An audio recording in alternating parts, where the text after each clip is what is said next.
Hello प्यारे साथियों, आप सभी का आज की इस क्लास में स्वागत है। प्यारे साथियों, आज की जो हमारी क्लास है, इस क्लास में हम स्पेशल एसएससी के जो पीवाईक्यू है, ठीक है,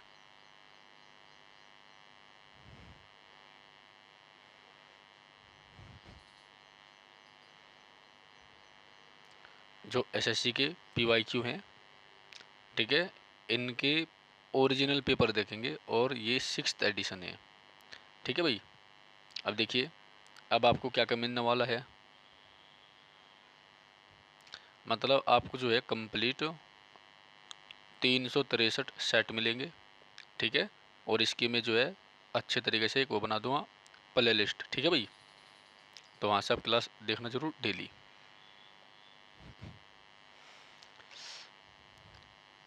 और देखिए थोड़ा सा, 3 अगस्त 2023 तक अपडेट है। एसएससी ऑफिशियल 2023 की जो जीके के क्वेश्चन है, भी है। सीजीएल है, MTS CHSL selection 10, GD CHSL tier 2 all SSC exam question 2022 with official answer key 1 linear format में है, ठीक है ना। चलिए, तो आज की जो क्लास है, इस क्लास में हम कवर करेंगे SSC CGL 2023, SSC CGL 2023 tier 1, ठीक है। टोटल सेट कितने हैं? 39 सेट है। यानी एसएससी सीजीएल 2023 जो है 39 शिफ्ट में हुआ था, ठीक है। चलिए भाई, ठीक है प्यारे साथियों। तो डेली आप ऐसे ही जो है क्लास को देखना और डेली चैनल को सब्सक्राइब कीजिएगा, ठीक है भाई। ओके, आगे बढ़ते हैं।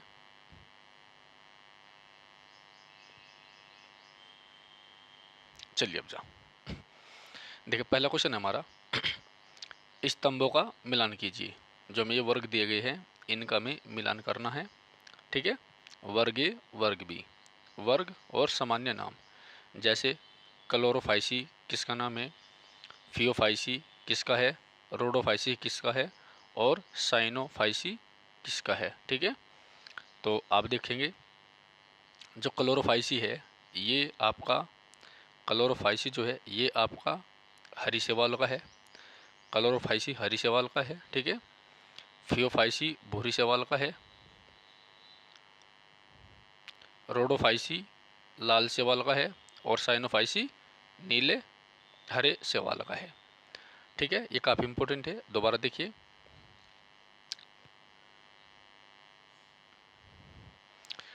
देखिए, एक बार। जो क्लोरोफाइसी है, ये हरी शैवाल का है, क्लोरोफाइसी। फियोफाइसी जो है भूरी शैवाल का है, ठीक है। रोडोफाइसी लाल शैवाल का है। और साइनोफाइसी नीले हरे शैवाल का है, ठीक है। अगला क्वेश्चन देखिए, टाइगर टाइगर लीजन या फ्री इंडिया लीजन के संस्थापक कौन थे भाई? टाइगर लीजन या फ्री इंडिया लीजन के संस्थापक कौन थे? सुभाष चंद्र बोस थे, ठीक है। आपको पता ही है, सुभाष चंद्र बोस जो थे, इन्होंने Indian struggle Indian struggle Indian struggle ये एक बुक लिखी है इन्होंने, ठीक है। ये भी इम्पोर्टेंट है। और इनका जो जन्मदिन है, वो 23 जनवरी को मनाया जाता है। कब मनाया जाता है? 23 जनवरी को। और इस 23 जनवरी को हम पराक्रम दिवस के रूप में मनाते हैं। किसके रूप में मनाते हैं? पराक्रम दिवस के रूप में मनाते हैं। ये इंपॉर्टेंट बात है, याद रखना, ठीक है यार बच्चों। नेक्स्ट है अगला क्वेश्चन, तीसरा क्वेश्चन है, स्वश्री स्वश्री भक्ति प्रदीप कुलकर्णी को निम्नलिखित में से किस खेल में उत्कृष्ट योगदान के लिए अर्जुन पुरस्कार 2022 से सम्मानित किया गया? तो इसका आंसर क्या है? शतरंज। स्वश्री भक्ति प्रदीप कुलकर्णी को निम्नलिखित में से किस खेल में उत्कृष्ट योगदान के लिए अर्जुन पुरस्कार से सम्मानित किया गया था 2022 में? तो इसका आंसर क्या है? शतरंज है, ठीक है। वैसे ये करंट अफेयर क्वेश्चन है, लेकिन ये आपके एग्जाम में नहीं पूछा जाएगा, ठीक है। लेकिन आपको ये जरूर पता होना चाहिए, जो ये स्वश्री भक्ति प्रदीप कुलकर्णी है, इसका संबंध शतरंज के खेल से है, ठीक है। और साथ ही साथ में शतरंज का जो खेल होता है, इसमें 64 वर्ग होते हैं भाई। क्या होता है? 64 वर्ग होते हैं, ये भी आप याद रखना, शतरंज के खेल में 64 वर्ग होते हैं, याद रखना, ठीक है। नेक्स्ट क्वेश्चन है 4। अचल पूंजी के उपभोग को, अचल पूंजी के उपभोग को मूल्य ह्रास के रूप में जानते हैं। अचल पूंजी के उपभोग को मूल्य ह्रास के रूप में हम जानते हैं, याद रखना, ठीक है। नेक्स्ट, भारतीय लेखा परीक्षा, भारतीय लेखा परीक्षा और लेखा विभाग का प्रशासनिक प्रमुख नियंत्रक एवं महालेखा परीक्षक होता है। कौन होता है प्यारे बच्चों? नियंत्रक एवं महालेखा परीक्षक होता है। इसे अंग्रेजी में CAG कैग बोलते हैं, ठीक है। और इससे रिलेटेड जो आर्टिकल है वो 148 है, यानी कैग का जो उल्लेख है वो अनुच्छेद 148 में है, याद रखना, इंपॉर्टेंट है, ठीक है। नेक्स्ट क्वेश्चन है 6। निम्नलिखित में से कौन सा देश AAFC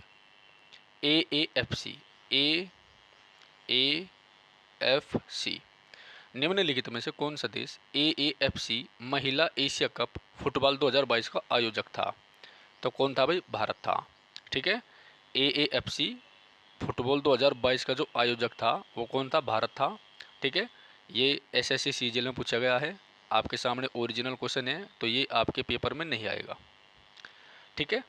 नेक्स्ट है जनजातीय जनसंख्या, जनजातीय जनसंख्या 2011 के आधार पर उस विकल्प की पहचान कीजिए जो निम्नलिखित राज्यों को आरोही क्रम में व्यवस्थित करता है।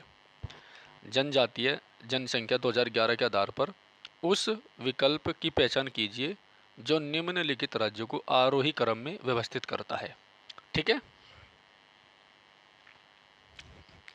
तो कौन सा है भाई आपका? सबसे पहले उड़ीसा है, फिर महाराष्ट्र है, फिर मध्य प्रदेश है। जनजातीय जनसंख्या 2011 के आधार पर उस विकल्प की पहचान कीजिए जो निम्नलिखित राज्यों को आरोही क्रम में व्यवस्थित करता है। आरोही अवरोही, ठीक है, ठीक है। तो उड़ीसा, फिर महाराष्ट्र और फिर मध्य प्रदेश, ठीक है।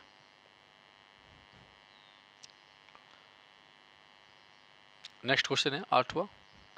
2018 में गूगल डूडल में 2018 में गूगल डूडल ने मृणालिनी साराभाई का 100वां जन्मदिन मनाया है।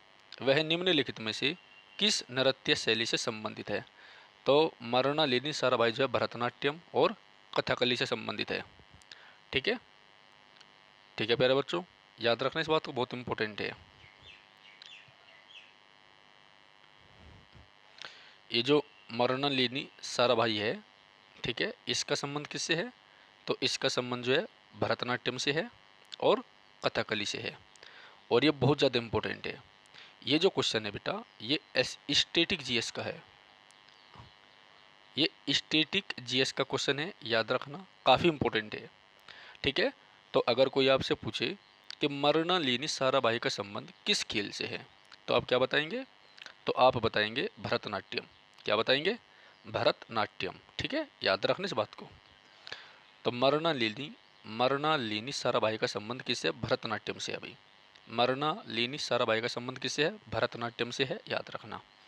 मृणालिनी साराभाई का संबंध किससे? भरतनाट्यम से है, ठीक है, और कथकली से है। और भरतनाट्यम कौन सा राज्य का है? तमिलनाडु का भरतनाट्यम है। तमिलनाडु का जो शास्त्रीय नृत्य है वो भरतनाट्यम है, और कथकली केरल का। कथकली किसका है भाई? केरल का, ठीक है। ये दो चीज़ भी आपको पता होनी चाहिए। भरतनाट्यम तमिलनाडु का शास्त्रीय नृत्य है, कथकली केरल का है, और कथक जो है कथक ये किसका है? उत्तर प्रदेश का। कथक किसका है? उत्तर प्रदेश का, ठीक है। चलिए नेक्स्ट है अगला क्वेश्चन।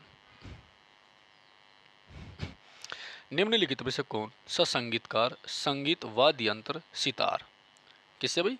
सितार, संगीत वाद्य यंत्र सितार पर अपनी महारत के लिए लोकप्रिय है? तो उसका नाम क्या है? विलायत खां। क्या नाम है उसका? विलायत खां। तो जो विलायत खां हैं ये एक संगीतकार है, ठीक है, और विलायत खां का जो संबंध है वो सितार से है, ठीक है बेटा। अगर आपसे पूछ ले कि विलायत खां का संबंध किस संगीत वाद्य यंत्र से है, तो किससे है? विलायत खां का संबंध जो है सितार से है, याद रखना। ये क्वेश्चन भी आपका स्टैटिक जीएस का है। किसका है भाई? स्टैटिक जीएस का है, याद रखना, ठीक है। ये क्वेश्चन भी आपका स्टैटिक जीएस का है, याद रखना, ठीक है। चलिए, और इम्पोर्टेंट है, आप ये जो स्टैटिक वाले क्वेश्चन है ना, इनको आप नोट कर लेना, याद रखना। जो एसएससी होता है ना, स्टाफ सिलेक्शन कमीशन, ये हमेशा करंट अफेयर के अलावा स्टैटिक PYQ ही पूछता है, PYQ ही पूछता है, याद रखना। तो एक एक क्वेश्चन आपका इम्पोर्टेंट है, एक एक क्वेश्चन आपका ओरिजिनल है, ठीक है। एसएससी सीजीएल के ओरिजिनल क्वेश्चन है, आप देख भी सकते हैं और मिला भी सकते हैं अभी, ठीक है। तो अगर आपको क्लास पसंद आ रही हो तो चैनल को सब्सक्राइब जरूर कीजिएगा, एसएससी के एग्जाम के लिए जीएस और मैथ का झंझट खत्म करने के लिए, ठीक है। नेक्स्ट, एक प्रजनन रणनीति, एक प्रजनन रणनीति का नाम बताइए जिसमें परजीवी एक ही प्रजाति या विभिन्न प्रजाति के अन्य जीवों की देखभाल का लाभ उठाते हैं जिससे वे अपने बच्चों को पाल सके। तो उसे हम साव परजीविता कहते हैं। क्या कहते हैं प्यारे बच्चों? उसे हम साव परजीविता कहते हैं, याद रखना। तो एक प्रजनन रणनीति का नाम बताइए जिसमें परजीवी एक ही प्रजाति या विभिन्न प्रजाति के अन्य जीवों की देखभाल का लाभ उठाते हैं जिससे वे अपने बच्चों को पाल सके, उसे हम साव परजीविता कहते हैं, ठीक है। नेक्स्ट क्वेश्चन है, ब्रह्मांड की स्थिर अवस्था की संकल्पना के बारे में किस वैज्ञानिक ने विचार दिया था? तो ब्रह्मांड की जो स्थिर अवसंरचना है इसके बारे में हमें फ्रेड होयल ने बताया था। ब्रह्मांड की जो स्थिर अवस्था है, स्थिर अवस्था का मतलब क्या है कि ब्रह्मांड जो है स्टैटिक है, ब्रह्मांड जो है स्टैटिक पोजीशन में है। स्टैटिक मतलब एक जगह ठहरा हुआ है, ब्रह्मांड एक जगह ठहरा हुआ है। ये जो संकल्पना है, थीसिस है, इसके बारे में सबसे पहले किसने बताया था हमें? तो सबसे पहले हमें जो बताया था वो बताया था फ्रेड होयल ने। किसने बताया था बच्चों? फ्रेड होयल ने बताया था, याद रखना। किसने बताया था भाई? फ्रेड होयल ने बताया था, याद रखना, ठीक है। नेक्स्ट है अगला क्वेश्चन, 12वां, वैदिक आर्य सप्त सिंधु नामक क्षेत्र में रहते थे। वैदिक आर्य सप्त सिंधु नामक क्षेत्र में रहते थे जिसका अर्थ 7 नदियों द्वारा अपवाहित क्षेत्र है। वैदिक आर्य सप्त सिंधु नामक क्षेत्र में रहते थे जिसका अर्थ 7 नदियों द्वारा अपवाहित क्षेत्र है। 7 नदियों में से एक झेलम नदी है, 7 नदियों में से एक झेलम नदी है। इसका प्राचीन नाम क्या था? वितस्ता, ठीक है। झेलम नदी का प्राचीन नाम क्या था? वितस्ता। बहुत अच्छा क्वेश्चन है, देखो ध्यान से। झेलम नदी है,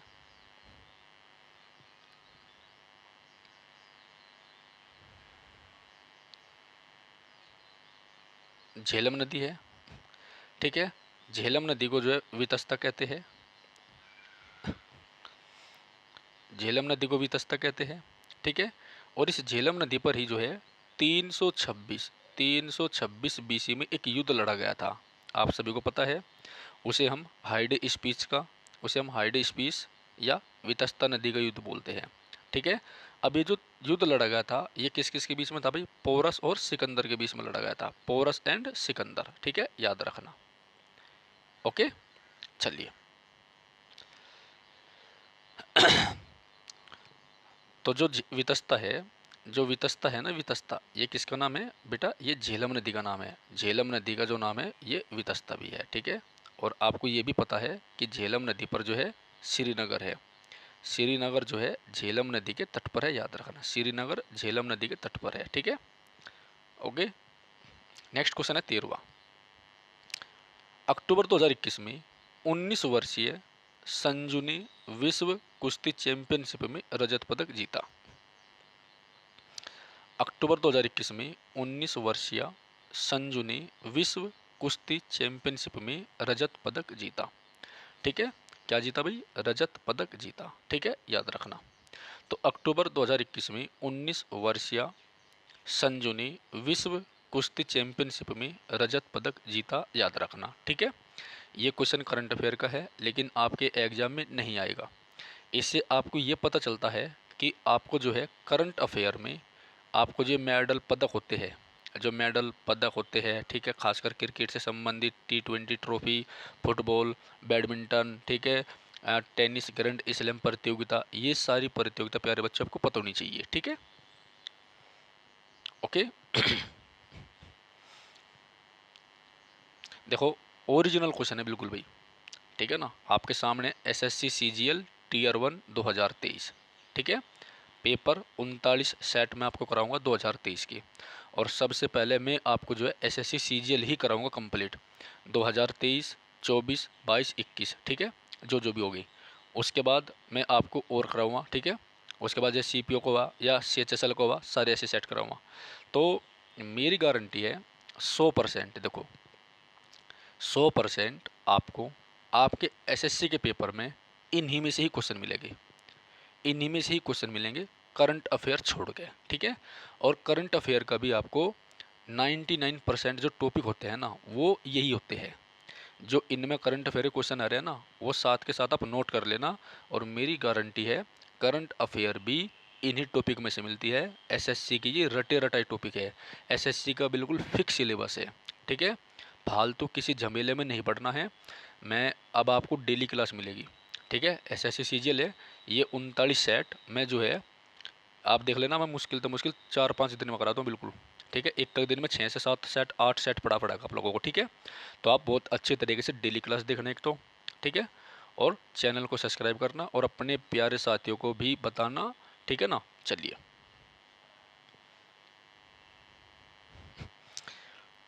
तो इस चैनल पे आपको एसएससी की समस्त जो भर्ती परीक्षाएं होती है सबकी तैयारी मिलेगी भाई। जैसे ये तो सीजीएल हो गया, सीजीएल, ठीक है, सीपीओ, सीएचएसएल, ठीक है भाई, एमटीएस, और ये जो जीडी होता है GD and Delhi police, SSC JE, जितनी भी भर्ती परीक्षाएं जो है एसएससी करवाता है कंप्लीट आपको इसी चैनल पर मिलेगी, प्ले लिस्ट में मिलेगी। मैंने बहुत सारा पहले भी पढ़ा रखा है।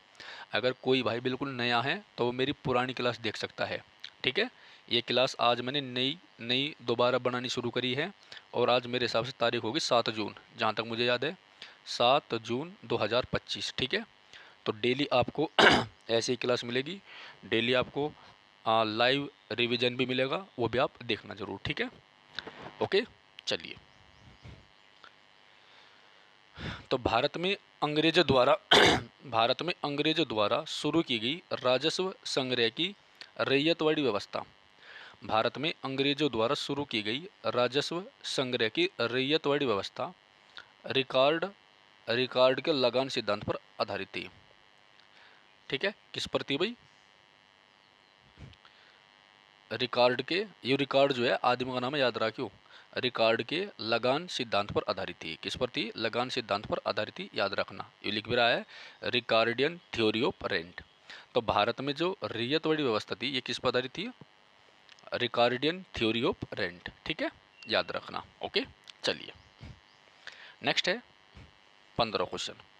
प्राथमिक, माध्यमिक और तृतीयक देखभाल सेवाओं पर ध्यान देने के साथ साथ देश भर में स्वास्थ्य देखभाल के बुनियादी ढांचों को मजबूत करने के लिए शुरू की गई सबसे बड़ी अखिल भारतीय योजना का नाम क्या है?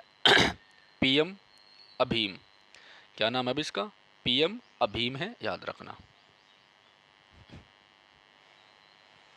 16 क्वेश्चन है। नीति आयोग द्वारा तैयार किए गए और नवंबर 2021 में जारी किए गए पहले बहुआयामी गरीबी सूचकांक के अनुसार कौन सा राज्य सबसे गरीब राज्य के रूप में उभरा है? तो वो है आपका बिहार, ठीक है। देखो जो नीति आयोग है, पहले तो हम नीति आयोग के बारे में समझते हैं थोड़ा सा। जो हमारा नीति आयोग है, ठीक है, ये नीति आयोग है, राइट। अब ये जो नीति आयोग है, ये नीति आयोग पहले योजना आयोग था। क्या था? योजना आयोग था। नीति आयोग पहले योजना आयोग था, याद रखना, ठीक है भाई सभी बच्चे। नीति आयोग योजना आयोग था और ये 15 मार्च 1950 को बना था। योजना आयोग 15 मार्च 1950 को बना था, ठीक है, याद रखना। 15 मार्च 1950 को बना था, ठीक है। और 2015 में इसका नाम जो है नीति आयोग कर दिया था। क्या कर दिया था भाई? नीति आयोग कर दिया था, ठीक है। तो जो नीति आयोग है इसकी फुल फॉर्म होती है national institution for transforming India. क्या होती है प्यारे बच्चों? नीति की फुल फॉर्म होती है NIN, अरे क्या हो रहा, NITI, नीति। इसकी फुल फॉर्म क्या होती है? National institution for transforming India. ठीक है, national institution for transforming India, याद रखना। तो नीति आयोग जो है 2015 में बना था। ठीक है, और इसके जो चेयरमैन होते हैं कौन होते हैं प्यारे बच्चों? इसके चेयरमैन होते हैं भारत के प्रधानमंत्री, याद रखना। ये एक सांविधानिक सांविधानिक ये एक सांविधानिक निकाय है। सांविधानिक का मतलब है इसे संसद के द्वारा बिल पास करके बनाया गया है। ठीक है, याद रखना। देखो, सांविधानिक सांविधानिक याद रखना। सांविधानिक जो है, अरे यार क्या हो रहा है भाई,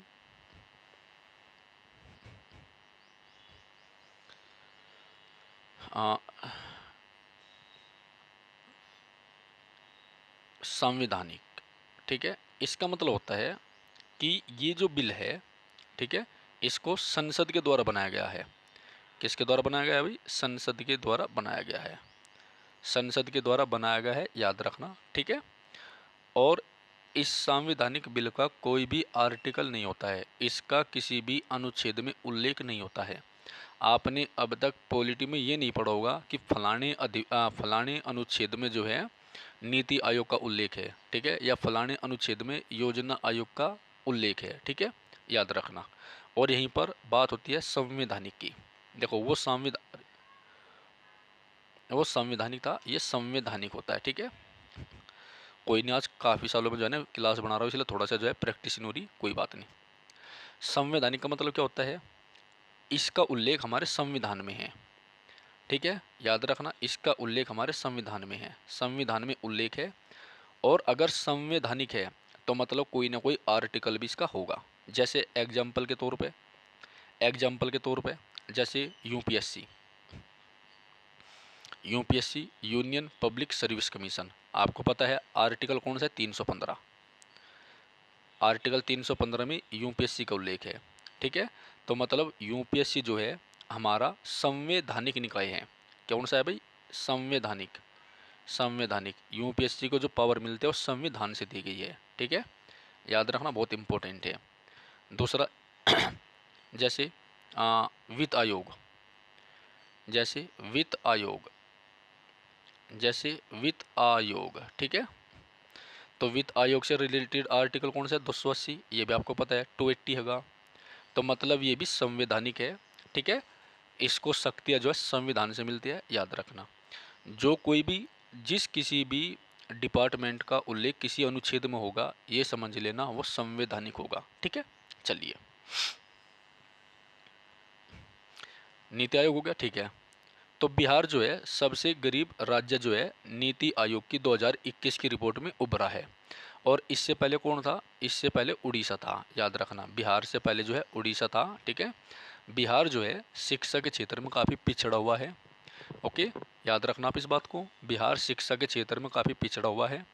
ओके, बिहार में जो है लिटरेसी रेट भी बहुत कम है, साक्षरता दर भी बिहार की बहुत कम है। ठीक है, नेक्स्ट, एक मेरे मुंह में थोड़ी सी दिक्कत हो रही है, मेरे साथ छल्ले पड़ रहे हैं। ठीक है, इसलिए बोलने नहीं जा रहा। भरतनाट्यम भरतनाट्यम दक्षिण भारत के धार्मिक विषय और शैव भरतनाट्यम दक्षिण भारत के धार्मिक विषयों और शैव धर्म के आध्यात्मिक विचारों को व्यक्त करता है। भरतनाट्यम दक्षिण भारत के धार्मिक विषयों और आध्यात्मिक विचारों को व्यक्त करता है, याद रखना। तो आपको पता है, देखो भरतनाट्यम जो है ना, भारत के धार्मिक विषय और शैव धर्म के आध्यात्मिक जो विचार है उनको व्यक्त करता है। ठीक है, तो आप ये समझ सकते हैं कि भरतनाट्यम का संबंध शैव धर्म से है। और शैव धर्म वाले क्या करते हैं? जो भगवान शिव को मानते हैं, जो भगवान शिव यानी महाकाल को मानते हैं, याद रखना। ठीक है, तो शैव धर्म के अनुयायी जो होते हैं वे भगवान शिव के भक्त होते हैं, भगवान शिव जी को मानते हैं, महाकाल को मानते हैं। तो भरतनाट्यम दक्षिण भारत के धार्मिक विषय को साथ ही साथ में शैव धर्म के जो आध्यात्मिक विचार है उनको डिनोट करता है भाई। ठीक है, 18वां क्वेश्चन है, निम्नलिखित में से कौन सा त्यौहार टाई ऑफ प्रोटेक्शन शब्द से संबंधित है। निम्नलिखित में से कौन सा त्योहार टाई ऑफ प्रोटेक्शन शब्द से जुड़ा हुआ है? टाई ऑफ प्रोटेक्शन, ठीक है, रक्षाबंधन। कितना अच्छा क्वेश्चन है ये। तीज त्योहार से एसएससी पूछता है, ये वेरी वेरी इंपॉर्टेंट क्वेश्चन है, इसको आप नोट कर लेना भाई, ठीक है। टाई ऑफ प्रोटेक्शन जो शब्द है ये रक्षाबंधन से जुड़ा हुआ है। किससे जुड़ा हुआ है? रक्षाबंधन से जुड़ा हुआ है, याद रखना। टाई ऑफ प्रोटेक्शन जो है रक्षाबंधन से जुड़ा हुआ है, याद रखना, इंपॉर्टेंट है, ठीक है। चलिए आगे बढ़ते हैं अगले क्वेश्चन की ओर।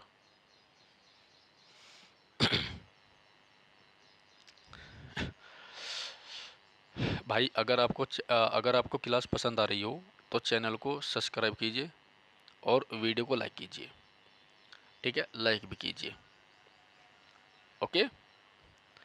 चैनल को सब्सक्राइब कीजिएगा, वीडियो को लाइक भी कीजिएगा सभी भाई, ठीक है। चलिए अगला क्वेश्चन है।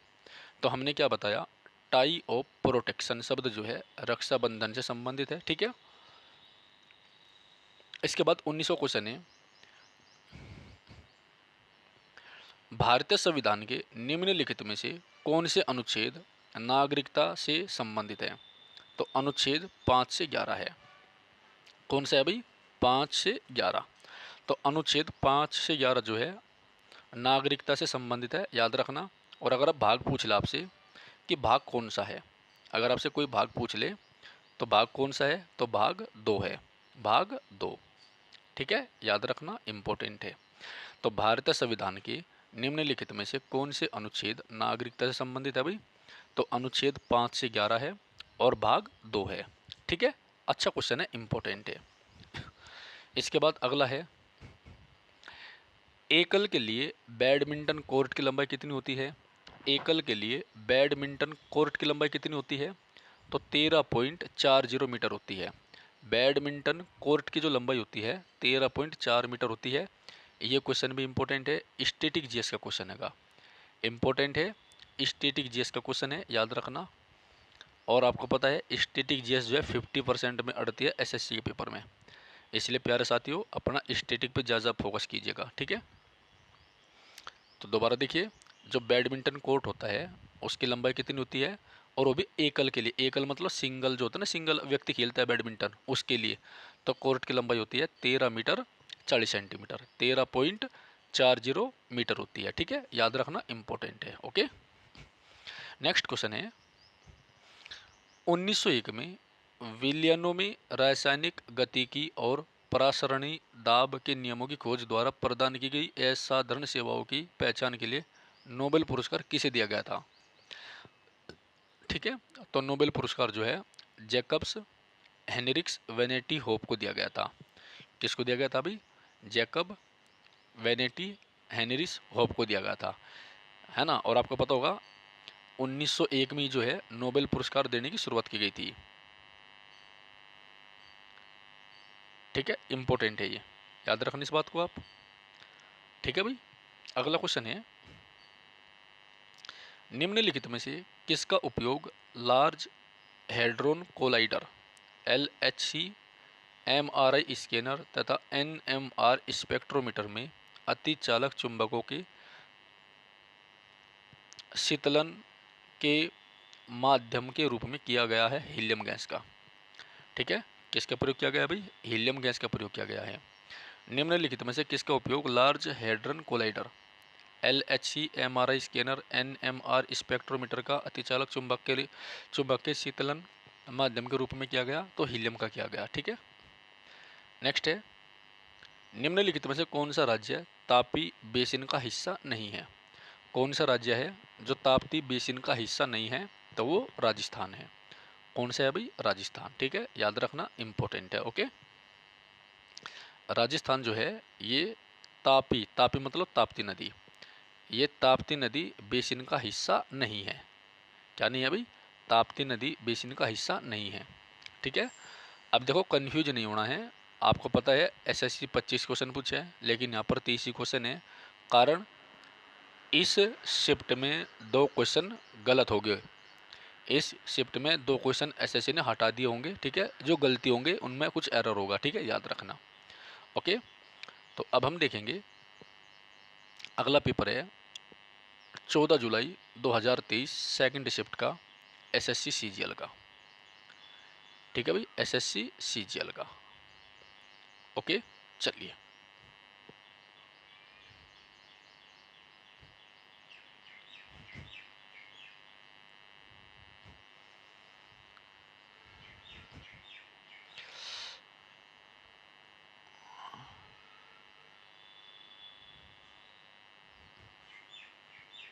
तो इसको जो है हम अगली क्लास में देखेंगे, ठीक है। ऐसे ये जो सेट नंबर 2 है ना, इसको अगली क्लास में देखेंगे, ठीक है। चलिए, तो बाय। चैनल को सब्सक्राइब जरूर करिएगा, ठीक है ना, क्योंकि थोड़ी सा मेरे में बोलने में दिक्कत हो रही है। उसके बाद में दो दो सेट कराऊंगा, ठीक है। तो हमने सेट एक कर लिया है, पेपर एक कर लिया। आप अच्छे तरीके से देखिए, अगर पसंद आए तो चैनल को सब्सक्राइब जरूर करिएगा भाई, ठीक है। धन्यवाद।